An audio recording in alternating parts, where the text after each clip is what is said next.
All right, welcome everybody. We got a great seminar today. We're going to talk about football recruiting.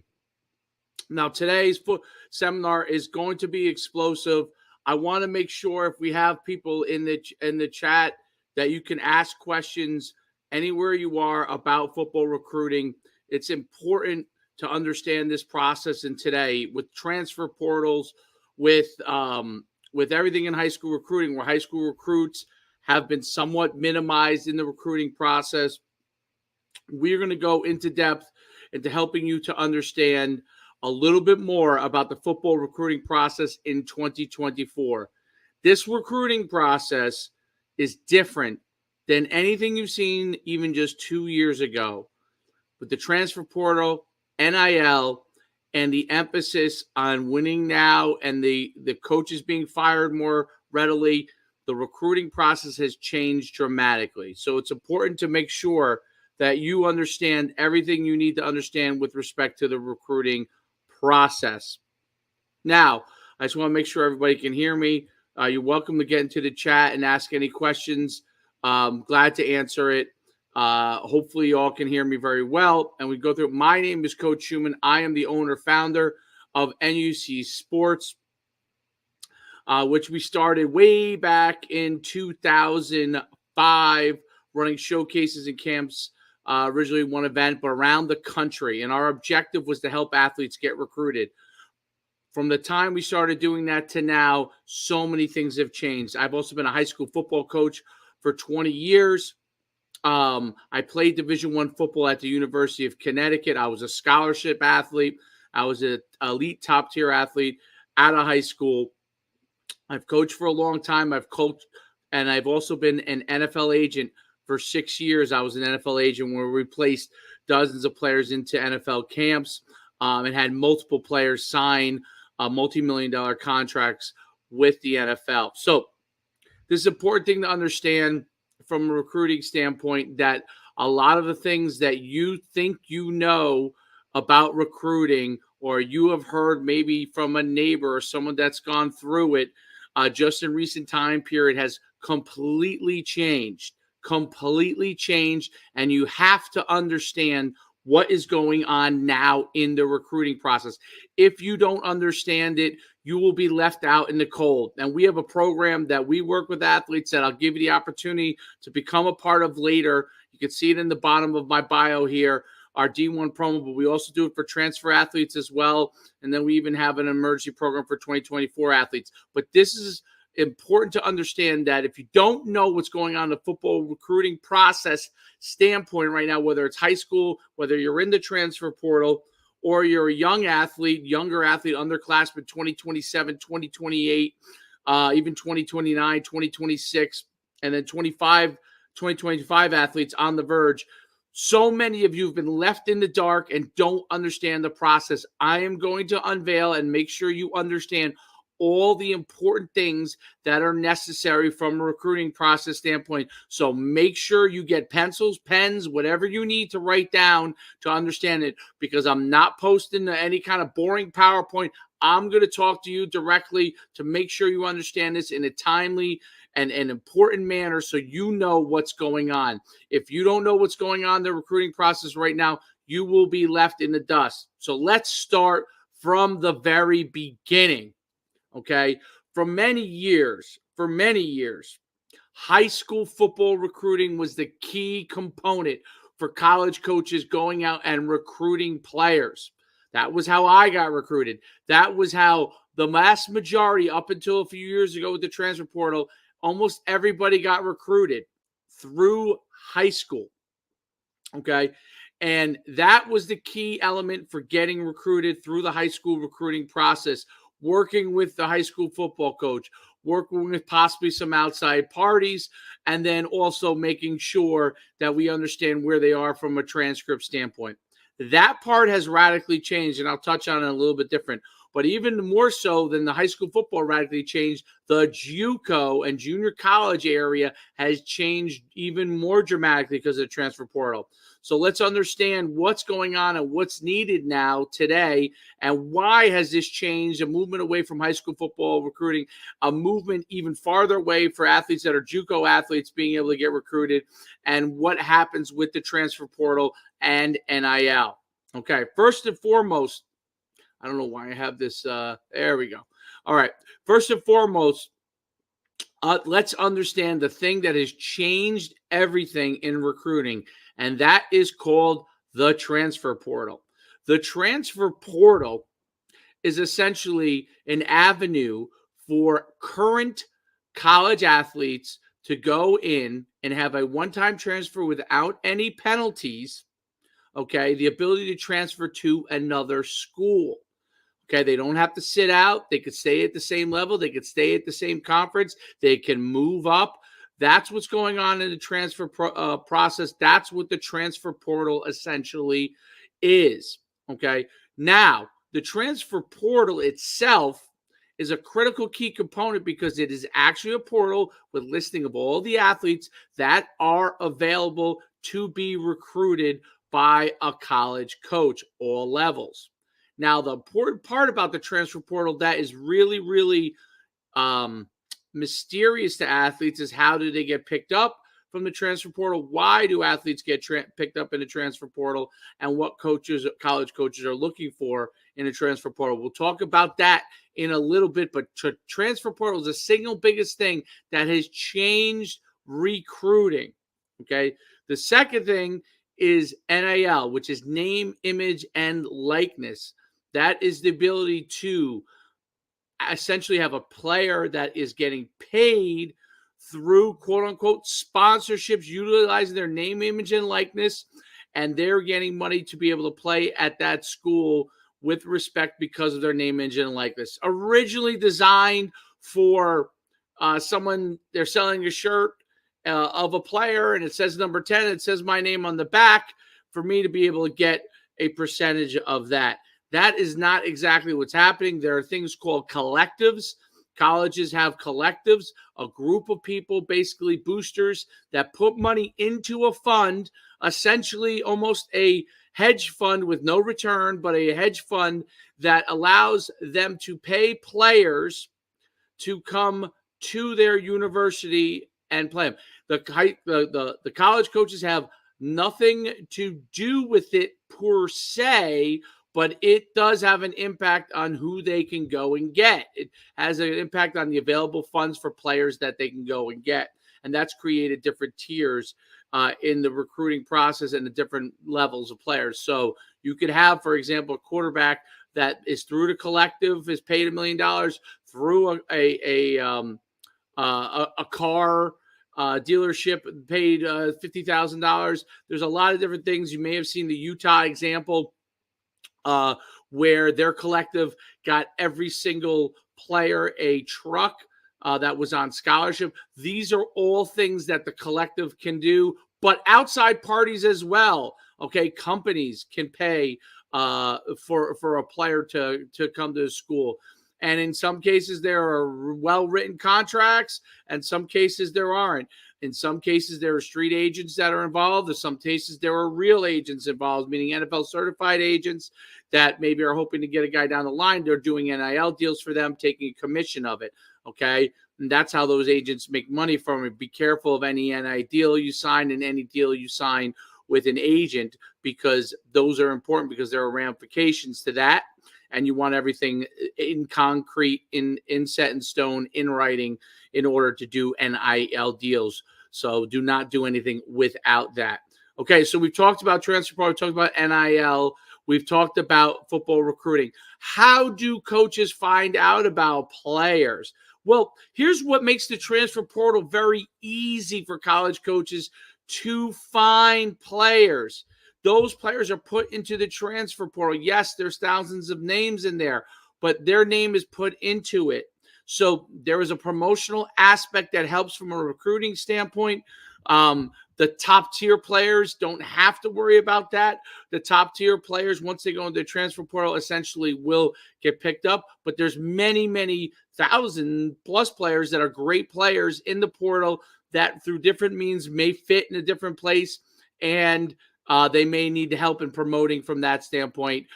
We have a thing. You go to myfootballcamps.com/transfer to see more about our transfer portal program. We also have a VIP program. We will work with athletes directly. So it's important to get your name. So if you're not a high profile name, you'll probably need some help, or you'll probably need the ability to promote yourself to get to a college coach, and you need some verified people like myself and Mike Farrell, who we work with, who've been in the industry for 20 plus years, evaluating athletes, and we work on programs just for this. But you need to be able to get your name out there, and Twitter is one of the biggest areas that most college coaches look at because of the easy ability to DM coaches. But how does this all work? Well, it's important to understand that first and foremost, high school football recruiting is severely affected by the transfer portal. Why is that the case? The transfer portal allows, college coaches to pick up a player that potentially has already played at the college level and is also maybe a year, 2 or 3 years older than another player who is physically bigger, stronger, maybe faster, and have the ability to have played in big-time competition.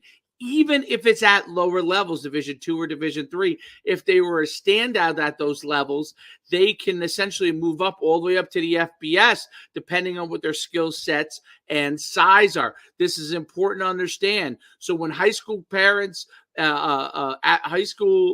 athletes, parents of high school athletes are trying to figure out the recruiting process, why isn't my kid getting recruited? This is why the pecking order now is transfer portal athletes, number 1, number 2, high school football athletes, and number 3, JUCO. And JUCO is number 3 because we can get a 19, 20-year-old already playing in a transfer portal. Why do I have to get a guy from JUCO that already has baggage? So this is potentially baggage. This is an important thing to understand, and this is an important reason for you to make sure that you get involved in the recruiting process, getting your name out there, and getting help to do so if you are not a 4 or 5-star athlete. So it's important to understand they're going to look, if possible, to build their program with a combination of transfer portal athletes and high school players, depending on what's happening with their program and their long-term strategy as a coach. They will then decide how they're going to do that. The most famous thing, obviously, that people have seen is Deion Sanders, who totally turned over his roster. I'm not saying whether it's good or bad, but basically his whole roster is transfer portal players, and has already openly said that he'll take 4 and 5 high school players a year. If there are 25 high school players, 25 players taken in scholarship and only 4 or 5, that is less. That's 20% or less high school players getting a scholarship. Essentially right now, over a third of the players taken are transfer portal athletes, and will be as high as 50% or more by 2025. That is an important thing to understand. Half the players getting scholarships will be transfer portal players. So when you see numbers of, I'm in the state of New Jersey, 50 athletes from New Jersey, let's say, signing Division I scholars, essentially by 2025, half of those 50 will be transfer portal athletes and maybe more. Why? Because college coaches are getting fired, expected to win earlier, and getting fired if they don't do so. Okay, so they're going to go naturally to where they have an opportunity to win now. Collectives have an influence to take a better player now. They're more willing to pay a player that has proven themselves on the field versus paying somebody else. Essentially, it is free agency with no ramifications. Second thing with transfer portal is you can transfer a second time if you were a graduate transfer, and you'll see that most recently with the Notre Dame quarterback, but graduate transfers have the opportunity as well to transfer again. So this is an opportunity for players that are currently in college that somehow become stars at lower levels or are buried on a depth chart at a super high level to move to a different place to have an opportunity. Again, I'm not saying whether it's good or bad. I'm explaining how the situation is. Okay. And we have to understand how the situation is. Now, high school football players, this is for you. High school football parents, this is for you. Now do you understand the competitive landscape that you are dealing with? You now need to understand how you can go and get recruited. The question is, wow, if the opportunities are less, and for many, many years, I used to always pitch that football was the greatest opportunity. It still is, but you're going to have to go where you have the ability to go from a recruiting standpoint. Athletes who signed D1 FBS program scholarships, some of those will drop a level, group of 5 level, FCS level. FCS level may drop to D2. D2 may drop to D3. Okay. What does that do? That creates a situation where there is less opportunities for the high school football athlete. So you have to if you're doing well, get yourself out there more. What are some strategies you can use? Number one tool that you must use in order to get recruiting is Twitter. You must establish relationships with college coaches on Twitter by sending them your film, explaining why, figuring out how to show your film in a positive avenue, getting analysts that are respected like myself, Mike Fowler, maybe some others that are out there to say that look at your film with an objective view and could say positive things, hopefully, about you as an athlete that could point out the characteristics of those athletes. That is a key component, pointing out the characteristics that you have that makes you a recruitable athlete. Utilizing Twitter to point those things out, taking those third parties and putting it and sending out to those college coaches. They may say, hey, Coach Schuman knows what he's talking about. They may say, I don't, but you want to know that is out there. They all respect me. They respect Mike Farrell, my partner on this. They respect us from where we've been in the industry. Most of these guys have come to our programs. They know us. All right. So that's important. You want to have third parties like that can help, that people who see and break down film all the time give an analyst approach to it and help you understand and help those coaches understand the good things about you as a player and see if they agree. So Twitter is an important avenue to do that. Instagram has become somewhat of a powerful tool to do that. Email is very difficult to reach college coaches. You can use that. It's a tool, but you must target individually your emails. If you mass email, it's probably going to go to spam. If you target individually and you find the right person, you can do it. The other avenue that is often overlooked, and I think it has to be done by the player, not the parent, but it's often overlooked, is calling up the recruiting coordinator and or / the position coach. I always say Wednesday night is a great night to do it. That used to be the big recruiting night. Obviously, now they're recruiting 24/7, but there you have to pick a night that you go and reach out to coaches, leave messages on their voicemail, introduce yourself, make a video about yourself, talking about what you're looking to be able to do, couple that with your highlights so they know that you're someone that can not just go to the university, but can thrive in this environment. Maturity is a big thing for high school football players. Why would I take a college player over a high school player? Maturity. High school players still think that you could, unless you're a 4 or 5 star, do not do this. If you're 4 or 5 star and you have 25 offers, yes. High school athletes still think they can put all the hats out, choose one hat, and think college coaches are going to be happy. They'll just take a transfer portal prospect who gets an offer, makes a decision, and goes. As a high school player, you have to become much more mature in the process. You have to understand what you need to do in order to get recruited. So reaching out is a good thing. Going to junior days and meeting college coaches is a big deal for high school recruits. Going on campus and working out for them. You can't choose a million schools, but you got to choose schools that are interested in you. 4 or 5 schools that are interested in you. Go to those places. You must go to showcases and camps, as many as you can. I used to say, hey, choose a few. You got to get to as many as you can. If you can play 7-on-7, and if your high school coaches don't think that's a good thing, that is a mistake. You have to be involved with higher level competition that shows your level of maturity, okay? And stats at a high school level are not that important. At the transfer portal level, your production is very important. Okay. And I recently went through this. I just did a small sample study of Texas high school football players from a certain year, and I did a national study on high school football quarterbacks, and I used things like touchdown interception ratio, yards passing, and the truth was, as I went through it, the only indicator it showed had a lot more guys sign scholarships was incredibly extreme touchdown to interception ratio. And just to say this to you, to say this is how good these players were. I only took players that had a 10-1 or higher touchdown to interception ratio. And some of the very top players, including Heisman candidates, were in that group. Now, when we're talking 10-1, we're talking if you throw 20 touchdown passes, you only have 2 interceptions. Those are the players that were getting opportunities, okay? There are other players that were, but I was just taking that sample size from quarterback. That's to give you a level of extreme level that you have to really – how good you have to be statistically to have an opportunity. And you still need the height, right height, size, and all those kind of things in order to be recruited. Speed is an essential thing. You have to be able to run like the college guys run in order to be able to be recruited in all positions now. Positions like tackle, which are at a premium, left tackle, right tackle. The defensive ends are so fast coming off the edge.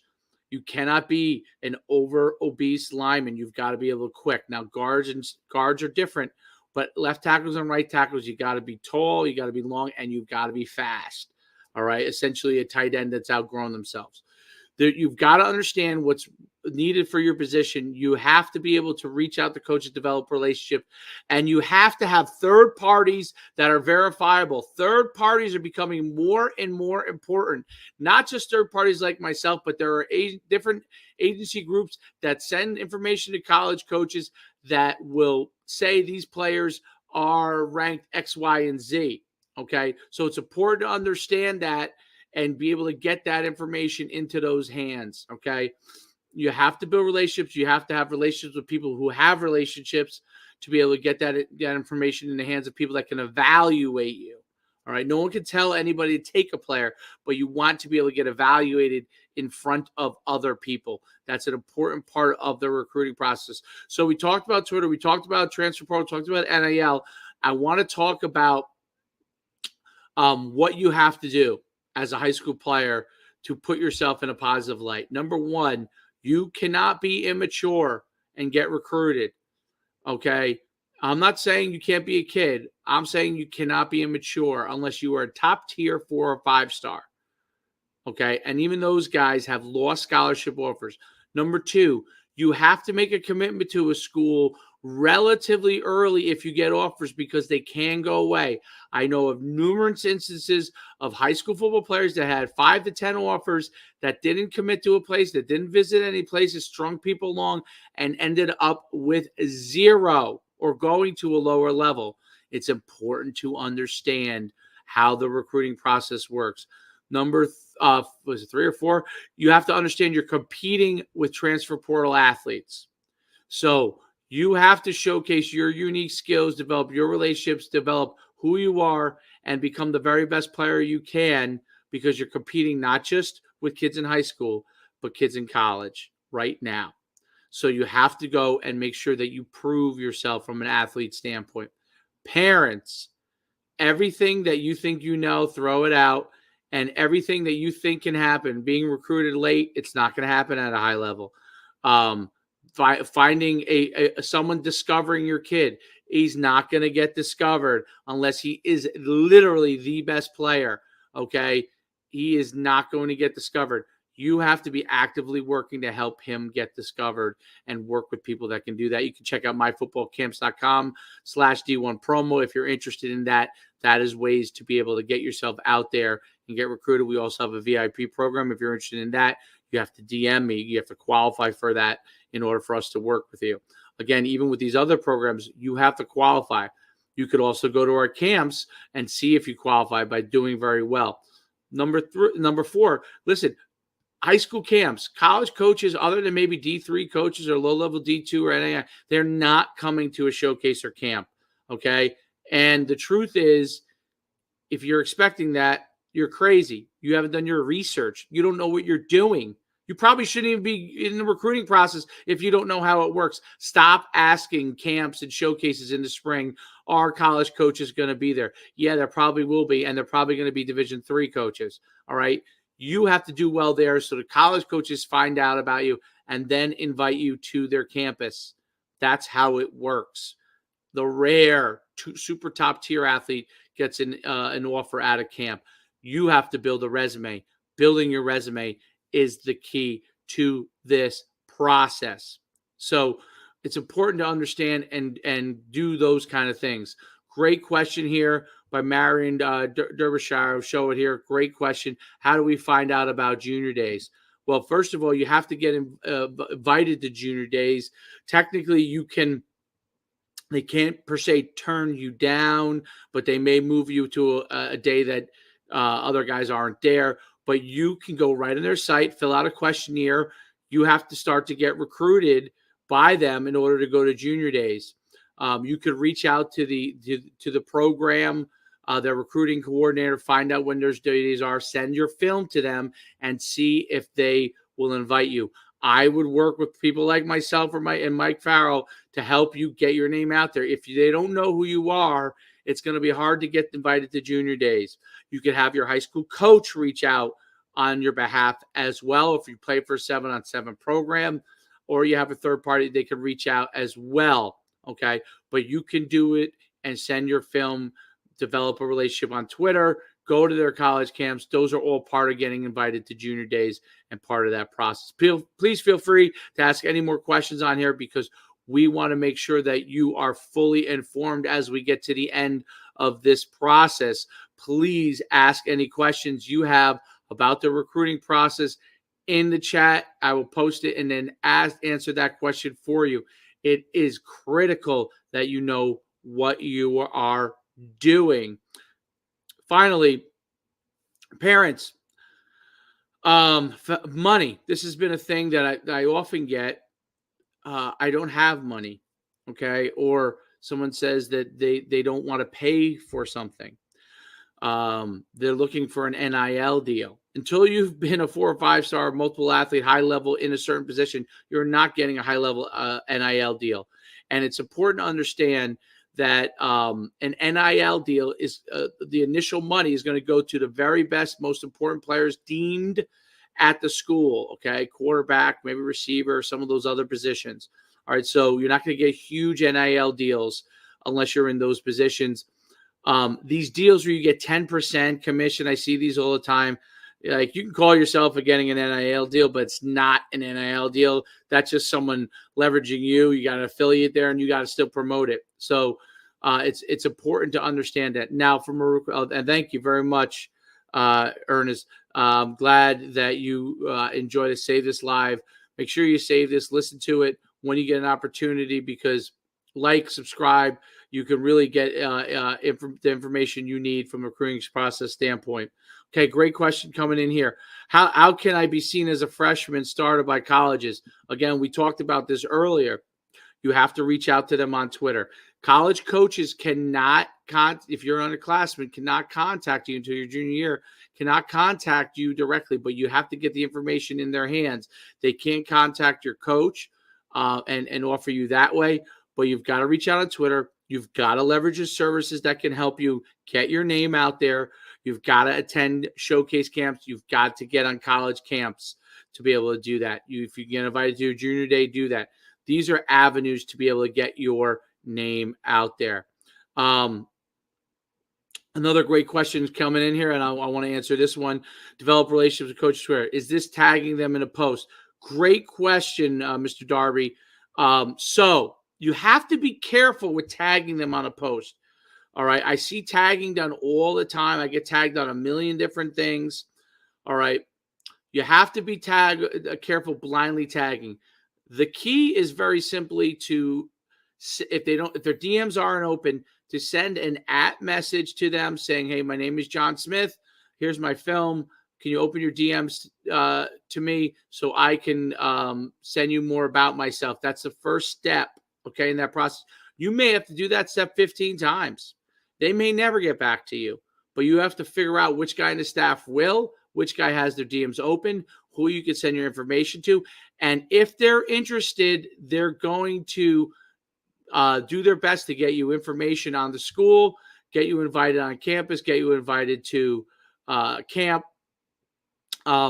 And they may communicate with your coach. That'll show real level of interest. You may get handwritten letters if it's real level of interest, or they may contact a third party that you work with, which happens often. We get reached out to and say, hey, what do you think about this player? Okay. But you have to do that, and you have to be able to do it blindly. I wouldn't go crazy tagging coaches all the time on everything every single day. That's just going to get you blocked. You don't want to get blocked in the process. You want to be smart in how you reach out to them. But you can tag them occasionally, but I would really try to work to get into their DMs. It's all about the DMs. If you can get into the DM, get the information in there, that's the way to do it. And you're welcome. I appreciate you asking the questions. It takes guts to ask the question. You need to get the information that you need. Feel free to ask any questions in here. If you have questions about how we can help you, myfootballcamps.com/D1 promo, myfootballcamps.com/D1 /transfer for transfer portal athletes. If you're a 2024 athlete, you're up against it. If you're interested in really getting handholded from me and Mike Farrow, we can do a VIP program. We'll reach out to the coaches for you, but you have to qualify. We don't take everybody. Okay. In all these programs, if we get a film of an athlete that we don't think we can help, we're going to refund you. We don't want to work with you. We want to work with athletes that we feel we can help, that will understand the process and know how it all works. All right.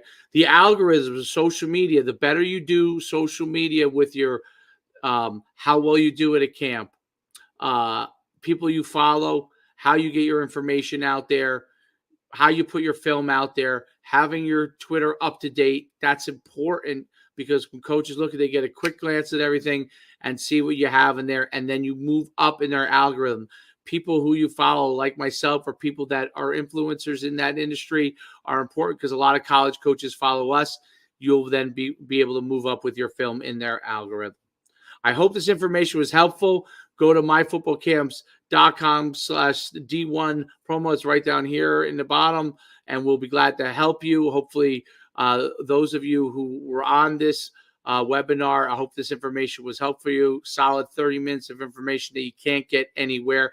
My name is Coach Schuman. I'm at Coach Schuman, and we look forward to seeing you soon. Okay? Please feel free to reach out to me, and I will answer any questions you have.